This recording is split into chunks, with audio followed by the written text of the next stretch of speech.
Well, welcome back to my weekly yarns. I was going to do the yarn this week from the garage, sitting beside our engine that we've been busy with all week. But it's raining. Aye, it's raining today, which makes a nice refreshing change after the week we've had. Monday, 27 degrees, clear blue skies, red hot for us in the UK. Tuesday 25 degrees, Wednesday 22, 23 degrees. But yesterday was still in the high teens, early 20s, but it was overcast. So it was like a nice day yesterday to be out there working. And yesterday afternoon we had a bit of a really heavy shower come through, and I thought we might have gotten a bit of thunder with it, but we didn't. So today's a continuation, a light shower. It's a light shower out there this morning, but it's enough to make a noise on the roof. And because it's overcast, it's fairly dark in the garage this morning. So I just thought we'd do it in here instead. So Monday morning, gets up bright and early, gets across the farm, collects all my castings that I need to do this job on Monday. Day one of reassembly. Gets all my bits home, clears my garage. It's a lovely sunny day, a little bit too hot if anything. Clears all the garage out because you cannot work in there with anything kicking about. So, and the fact that it was nice and sunny and dry was a bonus because we could get everything outside and it wasn't going to matter. So it gets it all outside, gets the tombstone assembled up on the stands, gets the engine slung. The issue that we've got with slinging the engine on the little four-wheel frame that I had made for it was you can't get, because of my crane, it's a Clark crane and the crane legs are on angles instead of parallel.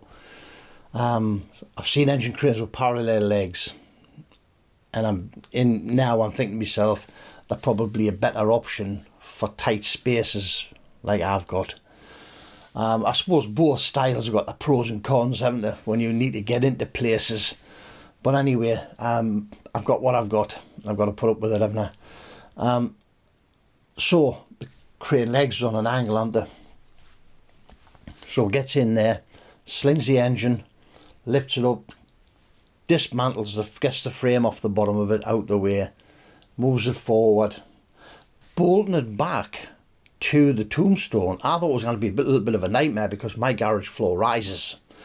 It's got a 3-degree angle on it. I measured it the other day. So you got to push the crane forward, but the instant you let go of the crane, it rolls back because of the centre of gravity. It wants to bring it back down to you. So you had to chock the wheels, move it forward, chock the wheels. Getting the two to marry up, getting the studs through the holes, getting the two to marry up was quick and simple, and it's a lot quicker and simpler than I thought it was. I had put the 6 studs in, but then I had thought to myself, possibly I might have to get some long bolts and cut the heads off and thread them into the bolt holes on the top of the engine frame to act as guide pins, so you can guide the tombstone in from a lot further away and get it onto these 2 pins before you need to get it together. But I didn't. It came fairly quickly, easily. Got some nuts on, got it tightened up.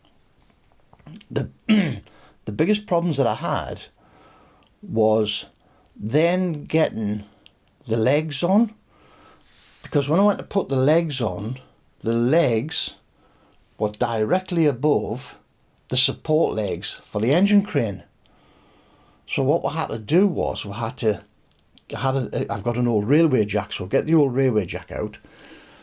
Underneath the casting at the back end of the engine, directly under the crank, chock the tombstone to stop the engine rocking, take the weight, and bearing in mind this is now only sitting on axle stands at the front and 1 jack in the centre at the back.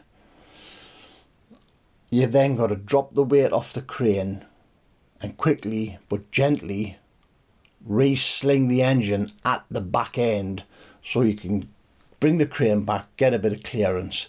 And even then we had to turn the crane to the side so that the left hand leg would come out of the way, so it was hanging skew with, if you like. So we can get the leg on. We got one leg on, but then had to rearrange the job to get the second leg on the other side. Gets the legs on, everything tightened up, put it on the floor, job's a good one. But I think if I'd had a crane with the parallel legs, it probably would have been better. But it is what it is, isn't it? That was a good job done on Monday. I was over the moon when I got that done. I must admit, I was fairly excited. It's starting to see it come back together, because like putting the beam into the tombstone and then putting the tombstone back onto the engine is the first real bit of putting it back together. I know rebuilt the engine, so you can say, well, you're putting all your components back together, but an engine on its own and the frame, it's not a tractor, is it? Whereas now, when it's starting to come back together, you can see it's starting to become a tractor again. And as I say, I was fairly pleased and excited to get it sorted out and done on Monday. Right. Since then, what have we done? So Tuesday we nips across, back to the farm. We'll pick up flywheel, the 2 pressure plates, the intermediate plate for the flywheel, and the clutch cover plate. Get sent home. Quick and easy little job that, except for the fact that the flywheel itself is an absolute ton weight. In the video you see is lift it up and put it on. Yeah, after about 3 attempts. Honestly, I was puffing and huffing and breathing and having severe difficulties. The biggest issue is where to hold it. You cannot get your fingers underneath it because there isn't the clearance between the castings and the flywheel when it's in place. So you eventually work out you've got to get your hands in the centre underneath to pick it up. But as I say, we got there with that one. Got the clutch cover on. 2 new clutch plates ordered. I spoke to Lance. Messaged Lance rather, looked at a few other things, and as well I got a message off David White, and he did mention that the PTO friction plate looked a bit grubby and a bit oily, but it could be cleaned by washing it in petrol. However, he says in his experience, I've never done that, but he says in his experiences when he's done that, because the petrol has dried the friction plate out, they do tend to come to bits. And I would hate to get this back together to find you end up having to split the tractor again to put a clutch in just because for £29, which is what it was. One was a 10-inch plate, one was an 11-inch plate. It was £29 and £57 for the 2 plates. So we're just waiting for them to arrive. As soon as they arrive, we will get things in, get them lined up, and get it all buttoned up at the back end. We might then be able to get the starter in, because I do want, there's no injectors in that engine at the minute, which is why it turned so freely while I was putting the flywheel on and tensioning up the flywheel bolts. But I do want to whiz that over and get the oil lifted out the sump and pushed around the engine. It was rebuilt using EP90 on everything. Everything got a good coat and a good soaking with EP90, but it's been standing a while now. So it would be nice to get it whizzed over and get the oil up. What I will do as well is the oil pressure switch that's in there. I'm going to take that out and I'm going to put a gauge in there, just short term, so I can see the pressure coming up and I know that it's got good pressure, because I don't want to stand there whizzing this thing over hoping that the oil's coming up. I want physical proof that it is. So we'll get a video of all that happening for you guys, and as I say, that hopefully not that far away. Wednesday goes up the farm to collect some more bits and pieces, do some more little jobs. I was going to do the air frames, the air filter frames on the front. Gemma was disappearing off to do sheep. with a mobile race. Had a problem with the wheel bearings. So Wednesday morning was spent changing out wheel bearings. Did a quick little video of it. I thought some of you might be interested in what's going on the farm. I don't know. But as I said, did a quick little video of it. Popped that up for you to have a look at. I just had to do a quick run there. Sing happy birthday to Liam, my oldest grandson's 12 today. So, and we ring them in the mornings, give them a happy birthday, sing song, and then we will see him tonight when he gets back from school. So, happy birthday Liam, 12-year-old today. Next one's a big one, 13. Oh, pension next. Thursday was overcast, but I didn't realise that the light levels had dropped so much. So Thursday we started putting the air filter frame back together. Got that built up, did the assembly outside, got it built up, went into the garage to put it in, and I don't know if it was a combination of fat fingers on the lens or very low light, because I'd never realised it was so low light in that garage. But the video of us putting the frame onto the tombstone in the garage was atrocious. And you don't realise till you do the editing afterwards on the big screens, because obviously you can't see it on the small screen on the telephone. But I use 27-inch monitors in here when I'm doing the editing and that. And as soon as I saw the footage outside was great, the footage inside was atrocious, and I just thought, I'm not putting that up. There's no way I'm putting that up. I'll give you a quick walk around later on. I'll show you what we've done. That's, again, it's even worse today. The light levels is even worse today, so we'll see. I'll show you what we've done. But air filter frames are coming back off. Radiator's coming back out. And we'll re-video that part of putting them in, because that's how I want to show you guys where we're at with it, even though it's not technical. Putting it in, I think it's just nice to see it all going back together eventually. One thing, anybody out there with a 990, on the front of the radiator is a little eyelet. Looks like you fasten a stabilising bracket to it that goes to somewhere. If yours has got that on, take a photograph of it for us, please, and send us it, because I can't find anything in the parts manuals. I can't find anything in the handbook that this Haugen's handbook thing that I've got about that stabiliser. And you look at it and think, there has to be a one, because the radiator literally is sitting on rubber mounts, and it's only got the radiator hoses and the air filtration hoses that connect to the radiator to keep it stable. Surely there is some physical restraint that I'm missing somewhere. So if any of you guys out there have got that stabilising bracket on the top of your radiator, send us a picture. Please. I'm missing, I thought I was missing one of the ferrules that goes through the rubber foot into it, but I'm not. I'm missing a rubber, and I'm missing the steel plate off the top of one side. So I've ordered the rubber. I've got a bit of steel plate lying around. We'll make a new steel plate for it. When the rubber comes, we'll make a new foot for it. We'll get that sorted out, put back on. I'll video the whole process of that. But I say, radiator and the air filter frame's coming back off once my new lights have arrived. I've ordered, because of the low light level in there, I've ordered the lights that I was talking about the other day.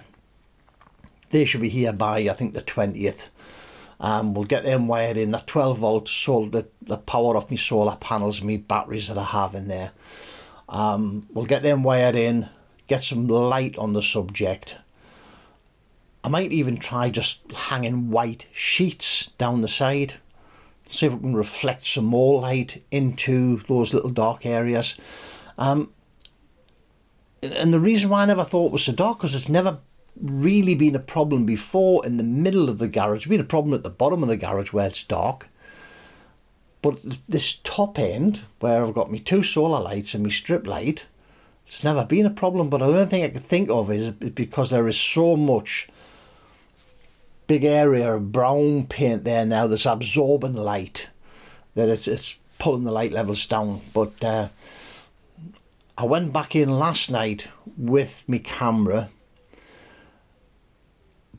just to check to see whether there's something gone wrong with the camera, whether it is just light levels, and I got better footage but not great. But I do think, looking at the footage, the whole thing was blurred, and I've got a feeling there's been a big greasy fingerprint on the lens, because anybody with iPhones will realise I cannot handle an iPhone without touching the lenses, and I think I need to get into this habit of continually wiping the lens to make sure it's clean. So, but we'll catch up when the parts and bits and pieces arrive. So we've ordered rubber, we've ordered our new lights, and hopefully when they get here we'll get them sorted out, put it in the garage, everything will get put right, and we'll re-video that little bit that we've messed up on. Alright, in order to try and get the whole engine frame, the system, mobile, I was sitting looking at it the other day and I'm thinking to myself, the legs that I have at the minute, the legs that I've made, the legs that I've copied off Lance, I'm going to move those forward to the 2 forward holes right at the front of the engine block.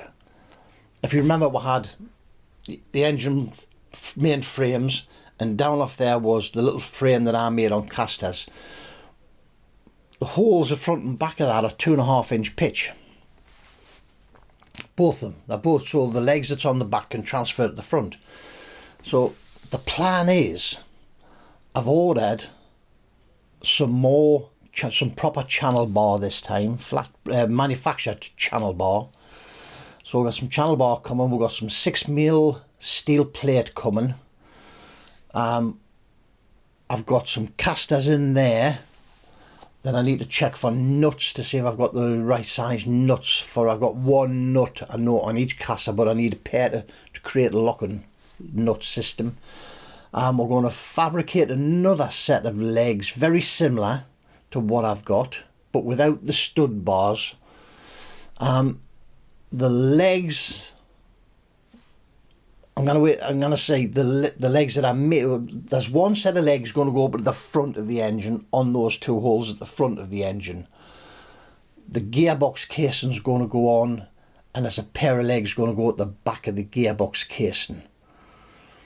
And I'm undecided whether to bolt the legs onto the side of the gearbox, because the bolt holes that are in the side of the gearbox are only the bolts that keep the foot plates on, and they're not designed to carry the weight of the engine.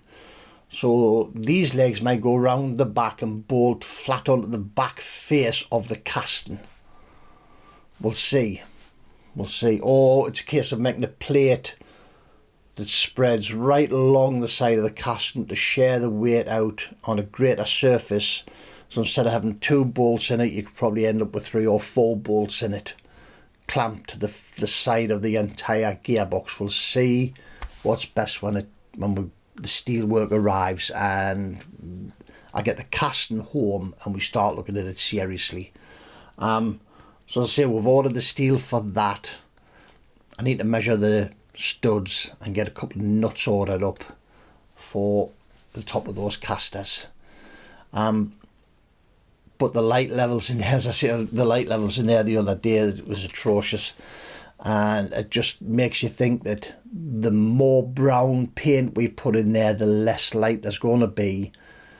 And as well, I mean, moving around in there, it's not so bad now, you know where bits are, but the first couple of hours keep getting your shins took off on the axle and all sorts as you walk past it, and then you keep thinking if you hit it hard enough you're going to knock it off the axle stands, even though it is a heavy lump. But But we're going to have, so as I say, we're going to have a set of wheels at the front of the engine, set of wheels at the back of the gearbox. The tombstone will just be hanging on the front of the engine, but there's 10 7/16s UNC studs and bolts keeping that on. And as well, when it's put back in the garage, you'll always get a jack underneath it to support it anyway. But that's the plan. We're going to get some, as I say, the steel's ordered. We're going to get some wall legs made, and we will get that mobile. But the engine's got to think of a way of getting it in and out the garage on this slopey floor, haven't we? Never mind. Right, the ongoing saga of the valve chest. Yes, the lowering spool's still stuck. It's all boxed up. It's got all the internals put inside the box with it. It's packed up, you know, them shredded up cardboard. I packed it up with that. Needle valves in there, dump valves in there. Everything I have related to the valve chest is with it. It's across at the farm, because as I say, I wanted everything out of the garage that wasn't necessary. It's across at the farm, all boxed up, ready to go. It just needs a label on it. I've had an email back from Stuart at Barclay Williams, who has said, yep, send it down and we'll have a look and see if it's salvageable. So the next couple of, I'm saying next couple of days, it'll be the back end of next week.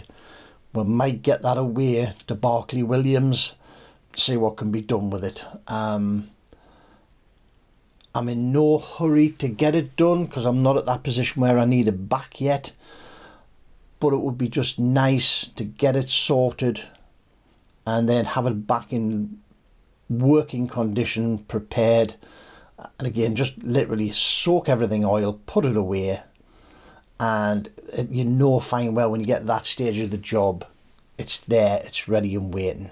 We haven't then got to think about hunting parts and getting it done. So thank you very much, Stuart. We will get that off to you. It will be winging its way to you very shortly. Thank you very much. Right, as I say, it's a bit of a grey day outside, but I'm going to take you for a quick walk around, show you what we're getting done this week. It depends on light levels, right? We'll have a look in there, but the light levels might not be good. The sky today is just absolutely grey. They'll call it leadened. It's a leaden sky today, and there's not a lot of light kicking about, so we might not get some video in the garage, but we might. We'll try. Right, light levels in here aren't that brilliant today, but let me give you a quick look outside, see what the weather's like today. It's looking a bit grey, a bit grotty, but never mind. I'm trying to find Mammy Blackbird is back in the garden today. Just sitting under the bush there, soaking wet, poor little thing. But see what I mean? It's like the light level in here is no problem because we've got a white blanket on the engine. And I don't know, as soon as I take that off, it seems to be the brown paint. I used to find this a lot when I had my photography business. Dark things eat light amazingly. And it's like, if you want a dark room, put a black velvet curtain up, because there's about 99% of the light in a room will not come back off a black velvet curtain. So anyway, we'll get this blanket off and we'll give you a quick whiz as to what we've been doing with this, eh? Here we go. Right then. We'll show you these mounting points that I'm thinking about using as well. See what you think of this. Tell you what. Right, we're going to go handheld for this bit, so it'll be a bit shaky, but never mind, we'll get there. So, this week we've got, don't you just love that air filter, eh? As I said in the video, I must have had a right blonde moment or a brain fart when that happened there. So, that'll come back off. We'll finish the video off with a better quality video in here. Radiator's got to come off. This side I've got my steel plate, I've got my 2 rubber feet. The other side I'm a rubber foot missing and steel plate missing. We'll get that organised. This is the bracket I'm on about at the front. This is the front radiator, and it looks like there's supposed to be some sort of support system comes from here to somewhere. And I don't know what it is. It wasn't there when I got the tractor, but there's obviously something got to go in here. If anybody's got any ideas what that can be that goes into there, it's your radiator cap, front of the tractor. If anybody knows what that can be, please let me know so I can try and find a one. Right, these legs are bolted into here. I know this is really dark, isn't it? There's two bolts in there, 5/8, 2.5 inches apart. Up at the front of the engine block here, you can see it's still got its primer on, because this is where the little frame was, right, that I had on there. The plan is to move those legs to there. We will then put on the back the gearbox casting, and then on the back of the gearbox casting somewhere we will locate the second pair of legs that I'm going to fabricate.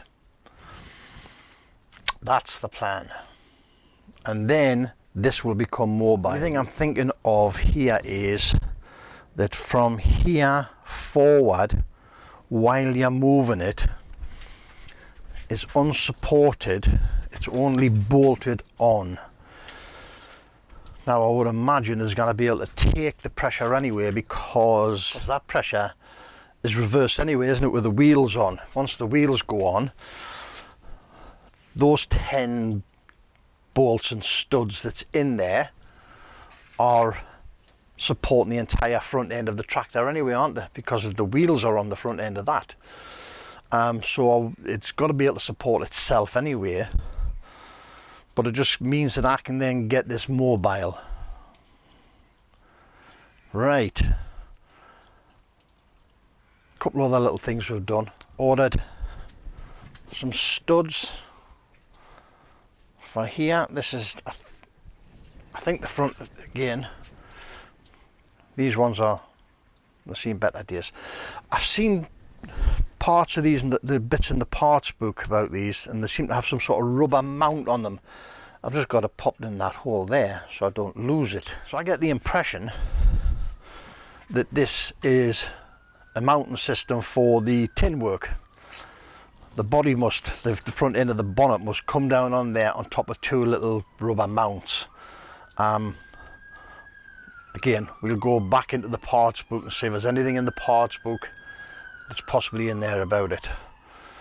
But that's where we're at. So, as I say, radiator's coming off, that airframe's coming off. We'll complete the videos of the installation of that. I've got new hoses for the water system on the radiator. These are my hoses for the air side of life. I'm going to give these a good clean. They look a bit grotty, a bit shot, but I think that's the paint. These are just air hoses. No, they're solid. They're solid. They're knackered. So having a look yesterday for some. If anybody knows where I can pick up a pair of air hoses, this is air filter to radiator, and this is radiator to air intake manifold. If anybody knows where I can pick a pair of them up, please let me know. Well, that's it for this week. That's up to date as to where we are. Some of the little trials and tribulations that we've had all week, but never mind. Well, thank you very much for visiting. That's it for this week. We're all caught up to date, I believe, and where we are with the engine and that. These frames and radiator will come off again. We will finish the video off properly. You'll see that when it comes out. Hopefully a couple of days time, once these lights get here, and we'll get them wired up here to put more light down into this area so we can get some work done. Steel work's coming next week. We'll get the legs done. We'll hopefully then get the gearbox on.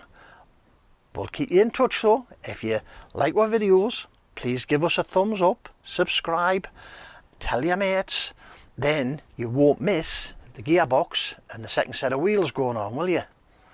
Thank you now, see you next time. Don't forget, don't overthink it, it's just nuts and bolts.